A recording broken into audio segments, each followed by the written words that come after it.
Welcome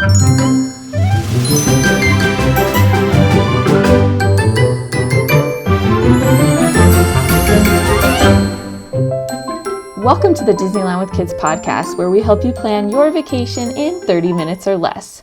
What do the phrases Disney Genie, Lightning Lane, Magic Key, and Rider Switch have in common? They're all things we dive into in the Disneyland with Kids Facebook group. Join the conversation today. On this episode of the Disneyland with Kids podcast, we are talking all about the luxury hotels near Disneyland. I'm Leslie from Trips with Tykes. And I'm Jessica from the happiest blog on earth. So Jessica, we talk a lot about hotels on the Disneyland with Kids podcast and in our group.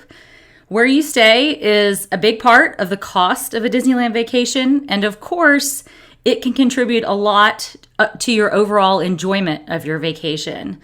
So we've made it our mission at the Disneyland with Kids group to stay in or at least tour as many of the Disneyland area hotels as possible.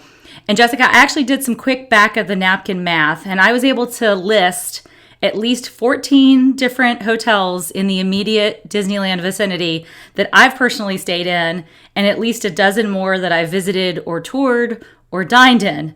But I know your count is probably much higher, right? Yeah, I should do an official count, but I think I'm in the 20s. Yeah, I'm sure that's right, because you're always staying at all the new places, and I love watching and seeing where you go. So that's a lot of hotels. And then, of course, Julie and Becca, our other two co-founders who aren't on this episode, they've stayed at several more. So we've probably come close to covering almost everything within about a mile radius of the parks. Yeah, we try, and then they keep building new ones. It's a good problem to have, always new content. But what we're here to talk about today are actually the higher end hotels in the Disneyland area. And I don't know about you, but when I first started covering Disneyland, there really weren't a lot of options on the deluxe end of the market, especially off-property. Off-property, Disneyland had a lot of motel-style, older hotels, especially if you were to cross the street on Harbor Boulevard. I mean, I've stayed at some that are certainly long gone, but that's changed a lot because there's really been a construction boom in the last couple of years. And now we're in a place where we have 5 AAA 4-diamond hotels right near Disneyland. So that's what we're going to cover today. So Jessica, why don't you start us off? Let's start off with a list of those 5 different hotel properties. Right. So we have Disney's Grand Californian Hotel, then the Disneyland Hotel, the JW Marriott Anaheim Resort, the Westin Anaheim Resort, and Radisson Blu Anaheim. All right, so between the two of us, we have now stayed in 4 of the 5 of those hotels. I know you and I have both stayed multiple times in the Grand Californian and the Disneyland Hotel. And I stayed at Radisson Blu Anaheim a little bit earlier this year. And then you just returned from a trip where you stayed at the JW Marriott and toured also the Westin Anaheim. So do we have them all covered now? For now, yes. But it's a great start. All right. Well, I know you went down just really recently for a hotel tour. Tell us a little bit about that and what you saw at those 2 properties I just mentioned, the JW and the Westin. Right. So we went on a hotel tour with our partners at Getaway Today, and they take us a couple times a year where we can get an in-depth look at these properties. And during this stay, I was hosted by JW Marriott. So that means I stayed there in exchange for my reviews, including this podcast episode. But also want you to know that I do have some opinions, both pros and cons for JW Marriott. So I will be giving those because I always like to speak candidly about the places that we stay, whether I'm paying those out of my own pocket or we have worked out a business agreement with that hotel. That's right. Transparency is also very important to all of us. And I actually stayed myself. My stay at the Radisson Blu was hosted under a similar hotel tour. So we, of course, always give our honest opinions and reviews and want to tell you when we have been hosted. We certainly pay a lot of times out of pocket for our own stays. I know I've spent a lot of money on Disneyland hotels over the Yes. years, I'm sure. All right, well, let's start really briefly with the two on-property hotels that you listed, the Grand Californian and the Disneyland Hotel. And we already have a couple of episodes where we've covered those two properties in depth. So if you're listening and you want a deep dive on the Grand Californian or the Disneyland Hotel, go back and listen to episode 24, which is the Grand, and episode 26, which is the Disneyland Hotel.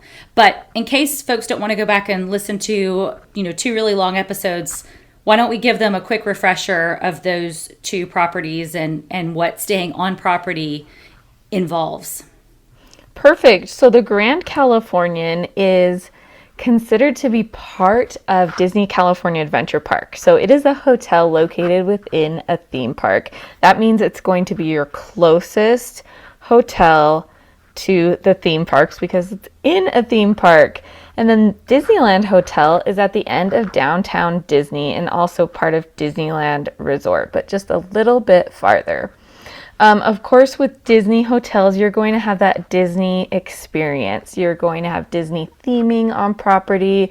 You are going to be able to take part in all the dining on site and easy access into the theme parks. Also, with reservations, you get kind of a different reservation pool, of different reservation availability to you when you're staying on site. So that is a great perk that we have right now. There's other on-property benefits that we have had in the past, and we hope those return. Things like extra magic hour, where you get a little bonus time inside the theme parks. That's right. So some of those benefits are paused right now, but we're hoping they do come back. But there's plenty of, Disney magic to staying there, sort of staying in that Disney bubble. I mean, I know my favorite hotel, I've gone on record, is the Disneyland Hotel, and you really feel like you're just immersed in Disney history there. So there's this gorgeous light up headboard, Sleeping Beauty Castle. It's just such a magical hotel. And then the Grand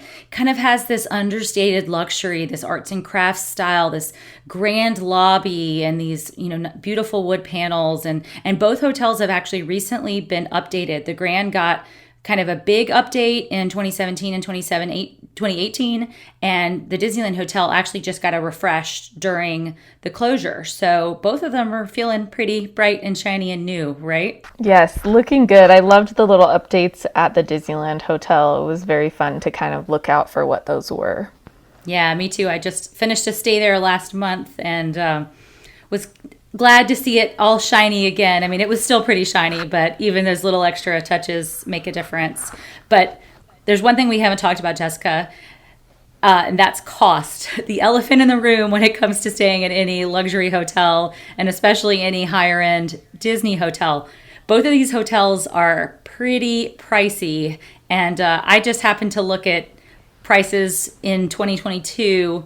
I was updating. I have a blog post that's comparing the Disneyland Hotel and the Grand Californian that will drop in the show notes, but prices are pretty high. Do you have a sense of what they are right now? Yeah, so they are around 400 to 700, and they can even creep above that, and that's per night for those properties. Yeah, that's right. The Disneyland Hotel traditionally is a little bit cheaper because it is farther away, but you're looking at sometimes $500 a night. And I've seen the Grand almost as high as $1,000 a night for standard rooms if you're going at, say, like a holiday peak period. So budget accordingly. You're definitely paying for that Disney bubble and that Disney experience. They're both lovely properties, but I think you do have to think about when you're going to stay there strategically, when you're going to get the most value out of paying those higher prices. So something to keep in mind. Right. So let's turn next to the other three hotels that we mentioned, the off-property hotels, and that's the JW Marriott, the Westin, and the Radisson Blu. So all of these hotels, Jessica, they're essentially brand new, right? Right. This is so exciting. Yes, I think all of them opened within the last year, essentially. The Radisson Blu opened briefly, and I think in 2020, and the JW and the Westin just opened in 2021. So why don't we start, Jessica, with where you just stayed, the JW Marriott Anaheim Resort. So why don't you give us the lowdown on the basics? Maybe start by telling everybody where this hotel is located so they can put it on their Disneyland map. Sure. So the JW Marriott is behind the Anaheim Garden Walk. So it is closer to the freeway, and we've got the Anaheim Garden Walk and then the Anaheim Hotel and then Harbor if we're kind of moving in that direction toward Disneyland. I have seen various places where the hotel itself or other people have said that it's an 8-minute walk, and that is not what I experienced. So I do want to say that. We did it a few times, and when I really, really tried my hardest to get there as quickly as possible, it was 13 minutes, and that was solo, and that was coming back from the walk sweating and out of breath. Regularly, we did a leisurely pace, and that was about 20 minutes. Now, that might seem long, and of course, there are lots of places that are closer, but most places are gonna be about 10 to 20 minutes in that whole area. Even ones that are really close, sometimes if you hit the crosswalks just at the wrong time, it might take you a little bit longer. So it still is really close, but I recommend doing an Uber on the way back and maybe just taking your time walking over in the morning. That's great to get a sense of where it's located. I mean, I definitely would call it a walking distance hotel, but kind of on the outer rim of what I consider to be reasonably walking distance, especially with kids. So something to keep in mind, I know, especially if you're going to be going back midday to take a break, it is a little bit further than some of those options that we're used to right across the street on Harbor that you can get to if you do hit that crosswalk right, sometimes in 5 or 10 minutes. So good to know. Well, I know you stayed at the JW. Tell us about the room that you stayed in, as well as maybe other room types that you were able to peek at while you were there. Yeah, well, coming into this hotel, I mean, it is luxury, and that's why we're talking about it today. It's so beautiful. You come in on the main level, and you're going to be checking in on the second floor. So you take the escalator upstairs. There's just beautiful lighting, beautiful decor everywhere. Check-in was a great experience. And the room type that I had was a king room, and it also had like a chase lounge that has a trundle, a twin trundle pull out.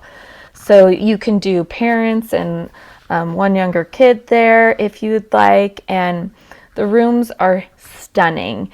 And there was also a very large, beautiful glass vase on the dresser in my room, which I immediately thought, do I trust my children in this room? So that's something to think about. Of course, it is family friendly, and they can take that out of the room for you if you are a little bit nervous about that. But this is a luxury high-end hotel. The bathtub is one of the longest bathtubs I've ever seen.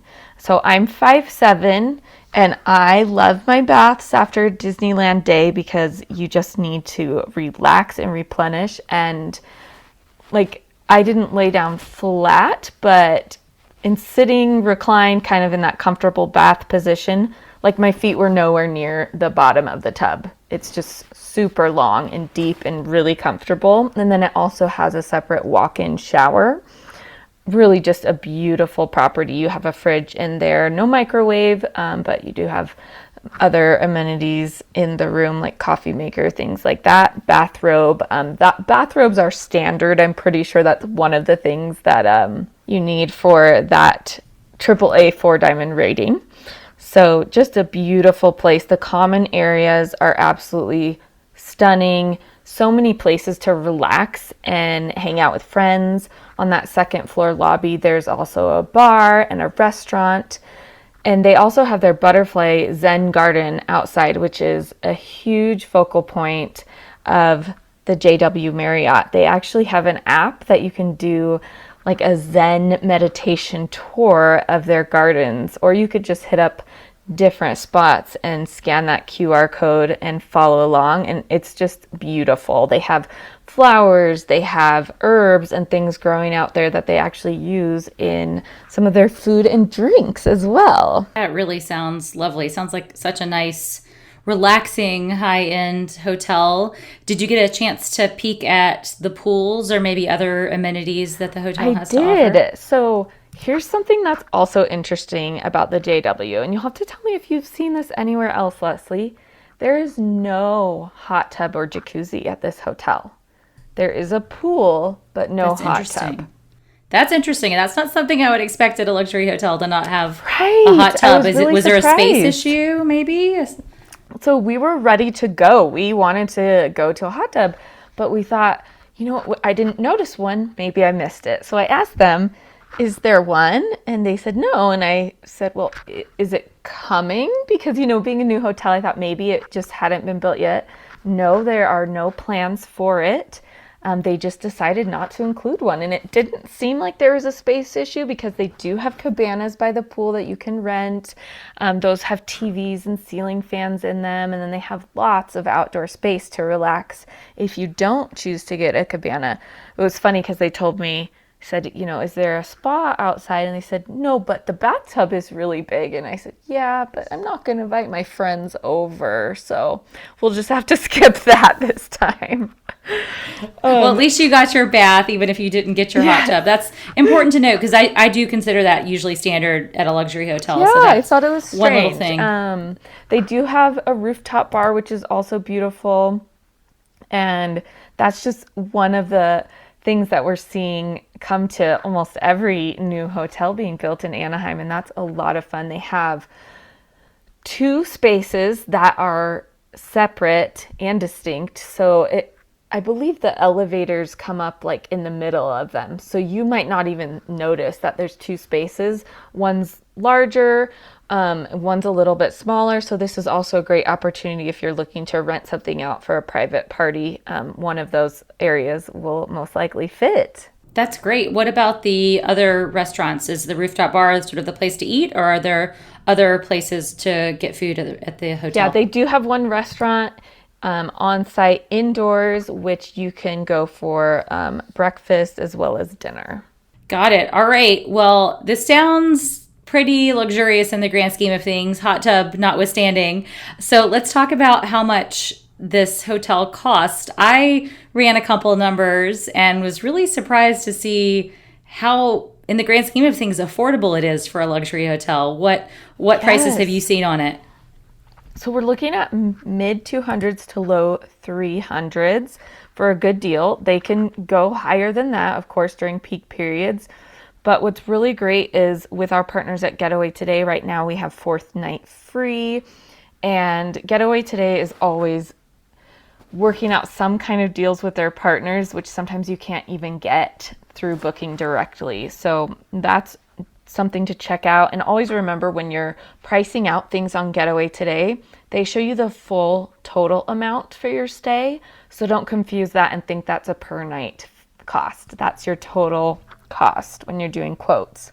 Yes, important, because those hotel taxes in Anaheim can really add on to the what you might see on like Marriott's website, the base rate. You're going to be sometimes 20% more on top of what that is, and then all the other things that can add up. So it's good that Getaway Today has that total price. But yeah, I was amazed to see what a great deal this is. And it's probably because it's new and a lot of people still don't know about it. And it is because it is a little bit further. I mean, a lot of people really want to be close if they're going to take that shorter vacation where, every minute counts. But if you're going for a longer, more leisurely vacation, you can get that fourth night free.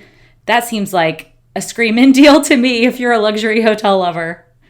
Yes, and this is a great hotel, I think, for a couple's trip, a honeymoon, a girlfriend's getaway. Of course, I did see kids there, and they actually do have a little craft area on the second floor where kids can participate in different things.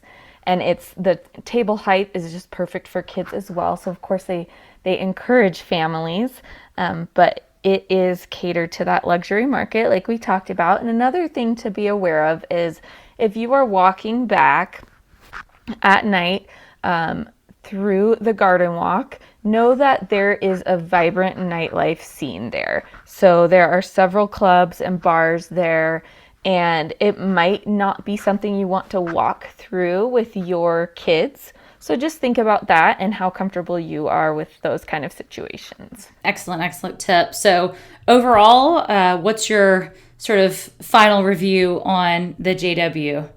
Overall, I wish that my husband would have come. I invited him, but we couldn't make it work this time. It's a beautiful hotel, one that will make its mark in Anaheim for years to come. And I think especially as we see conventions come back, a lot of business travelers are going to want to stay there as well. And it's a place that I would absolutely love to stay at again. All right, well, let's change gears now and move on to the Radisson Blu, which is where I stayed several months ago, one of the new luxury hotels. So you ready to dive into that? Yes, and I toured that one too. So I'm really interested to hear what you think about it from staying there. So tell us where Radisson Blu is located. All right, so this is located a little bit further away, and it's right on the other side of Interstate 5. Kind of if you know where the Suncoast Hotel is and the Cambria, you kind of keep going a little bit past that underneath the highway, and the Radisson's right there. In fact, looking out of my window over I-5, I mean, I really was very close to the Suncoast, but it's just on the other side. So it's not really what I would consider walking distance. I mean, I have heard of some people walking it, but I wouldn't walk it with kids myself just because it's that extra, 5 or 10 minutes really does make the difference. But it's on ART, Anaheim Resort Transit, and it's really, really easy to Uber or Lyft back and forth from that hotel. That's actually what I did because I was staying there solo and didn't want to be, walking as a solo female late at night. And Great. the Uber or Lyft ride, it was $6 on average. Perfect. So it was great. It drops you right on the Harbor Boulevard side, the pedestrian entrance, and I could be back and forth from the parks in, 10 or 15 minutes. It was great. It is a great location, but it is not what I would consider a walking distance hotel. Other than that, I mean, it is just a great addition to the Disneyland area. It's I guess they're calling themselves kind of a mid-tier luxury. This is not a full luxury property, but it's one step just underneath that, which makes it accessible and affordable to a lot more people, but still feels really, really high end. The decor is just bright, and they've kind of tried to embrace the Disneyland theming. They've got some stormtroopers that are, of course, painted partially blue for the Radisson Blu in the lobby area. Lots of little Disney touches, Lego minifigs that are Disney characters, and some of the art. Really bright and shiny. I really love the common areas of the hotel. And then that really does extend into the rooms. I mean, the rooms have some pops of color. And yeah. And I stayed in... There are a lot of different room types that we should talk about, and probably too much for us to get into in this episode, but I stayed in a room that's actually a 2-queen plus a bunk bed room, so it sleeps 6. And this room is not a lot more expensive than just a standard king or 2-queen room. But it really is fantastic for families to, family of 5, family of 6, or just siblings who need to sleep in different beds, right? Yeah, and their rooms there are just, I think the decor and the rooms are some of the most unique, fun, vibrant ones in the resort area. No, I totally agree. The rooms are a lot of fun while still being higher end, luxurious. The bathrooms are very bright and open. I would say the bathtub, it certainly wasn't the luxury bathtub that you experienced at the JW. And some rooms have showers, actually, and some have bathtubs, depending upon whether they're sort of thought to be sort of a family room like I had, or like an adults only room like the king bed standard room is. So that's good to know. You want to make sure if you need a bathtub to bathe a little kid that you get the right room type that has the bathtub instead of the shower. But really just a great hotel. Rooms work for families or for couples or girls, weekend travelers. So it's a lot of good combinations of traveling groups and can stay there.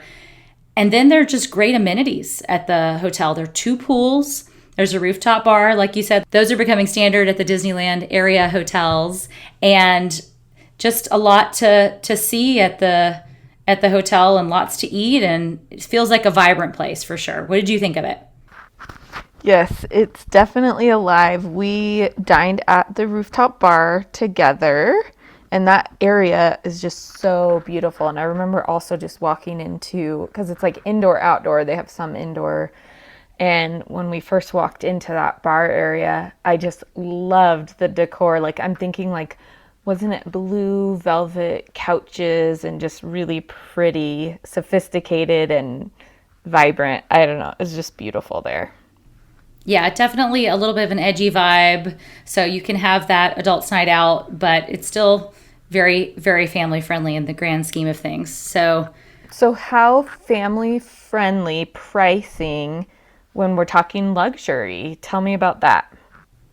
so the pricing of this is still like the JW, surprisingly very, very good. Again, I think it's because of the location being a little further away and because of it being a new hotel that not everybody knows about. Right now, you can usually find rooms in the low 200s a night and sometimes under $200 a night. There are some extra good deals that Getaway Today especially has negotiated with this hotel. So it depends, of course, on your dates, but to me, this is a hotel that feels like a $300 plus a night hotel that you're often getting for, you know, goodness, 30 or Wow. 50% off of that. It's really, really amazing.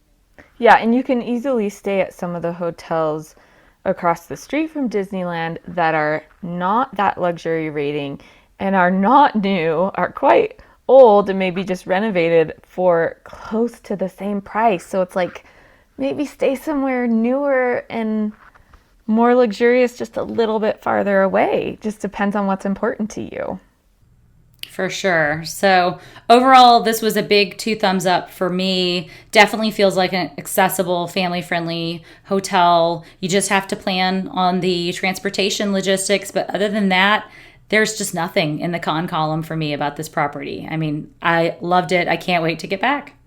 All right, Jessica, well, we've got one more hotel to cover, and that is the Westin Anaheim Resort, which I know you toured recently. And we actually dined at the restaurant next to the hotel, the steakhouse that's in that hotel as well, before the hotel even opened, which was a Right. fantastic meal, if I remember correctly. So Yes. let's talk a little bit about the Westin Anaheim and tell folks where it's located.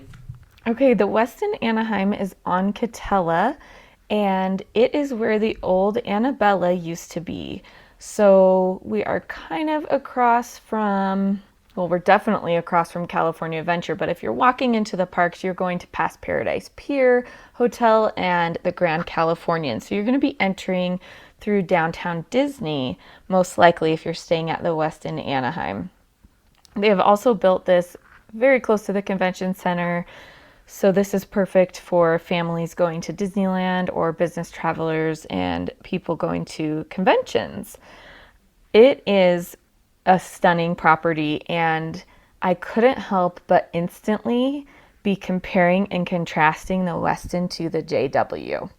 So I'm going to do a little bit of that, but room types are similar to the JW as far as you can get like a king room or a double queen room, but you just feel so high class in there. Like, this is for both hotels too. Like, the ceilings are higher, the doors are taller, all of those little extra touches, the finishing details like the doorknobs and the trim, everything is just so beautiful. So one thing that stands out to me at the Westin is in the bathrooms, it has a beautiful standalone tub there that is just so gorgeous. And then it also has like the walk-in shower type.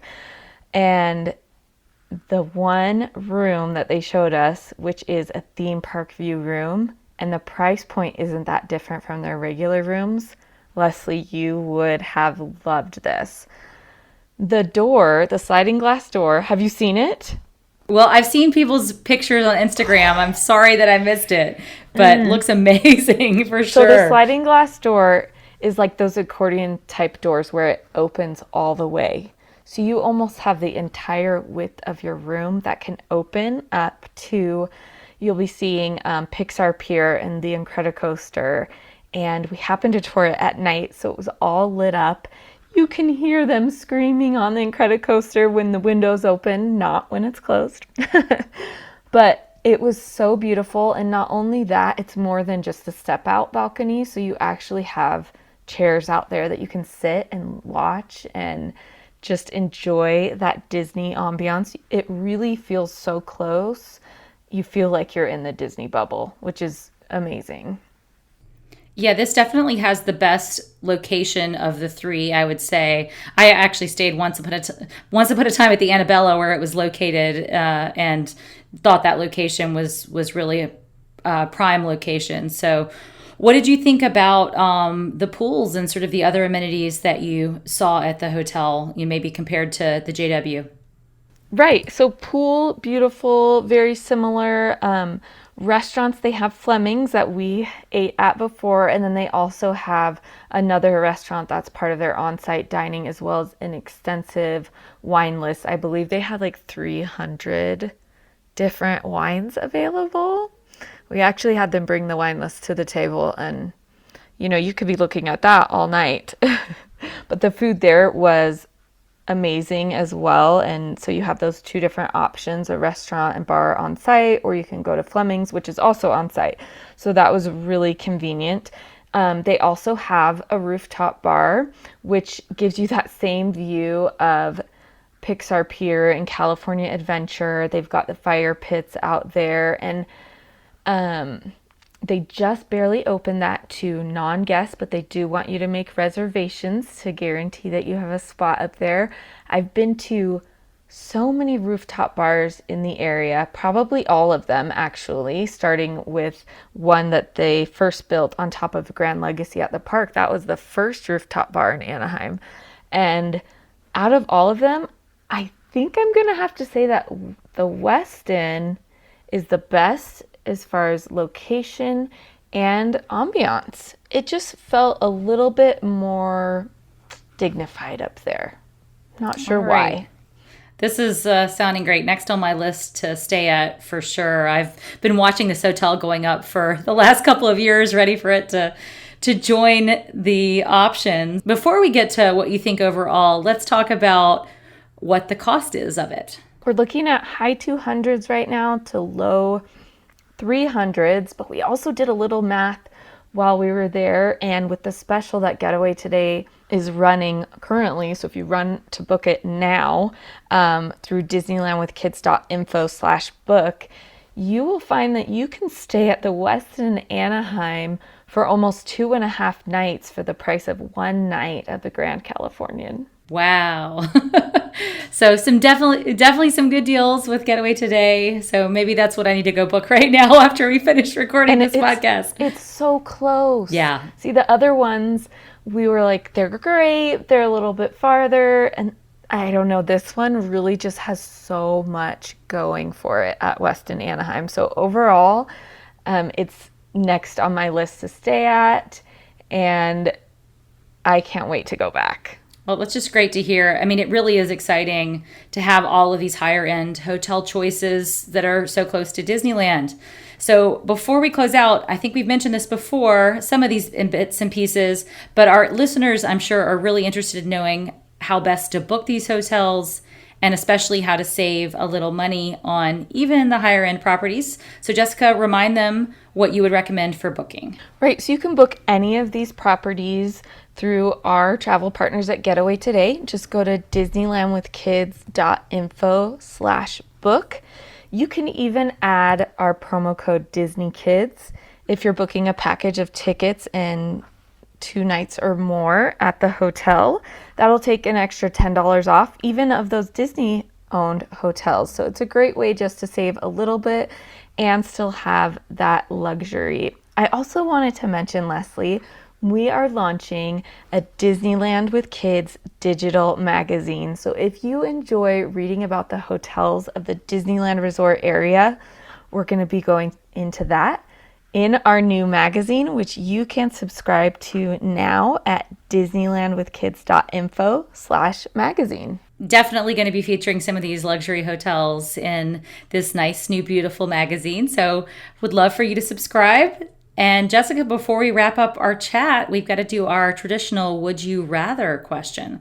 So, Jessica, would you rather stay in an on-property luxury hotel or an off-property luxury hotel given the current benefits and pricing that's out there right now? Well, I'm ready to book the Westin as well. So right now with current pricing and current benefits, I would say off-site luxury. So either you're going to save some more money by staying off-site and a little bit farther, or you're still going to save some money by being really close and being at the Westin. So that's where I'm heading next. Yeah, I think the same for me too, because I did just stay at the Disneyland Hotel. It is my favorite hotel in the world. And I scratched that itch a little bit, but these prices are really just tempting. I stay at a lot of higher end hotels in my travels, and I don't think these hotels are going to stay at these prices for that much longer once they get discovered. So now's kind of the time to jump on a good deal, and definitely going to be doing that in the near term. All right, well, that's it for us today, and we thank you so much for joining us. You've been listening to Leslie and Jessica discussing luxury hotels near Disneyland. We'd love to hear more from you. Be sure to stop by the Disneyland with Kids Facebook group, and we'll see you real soon.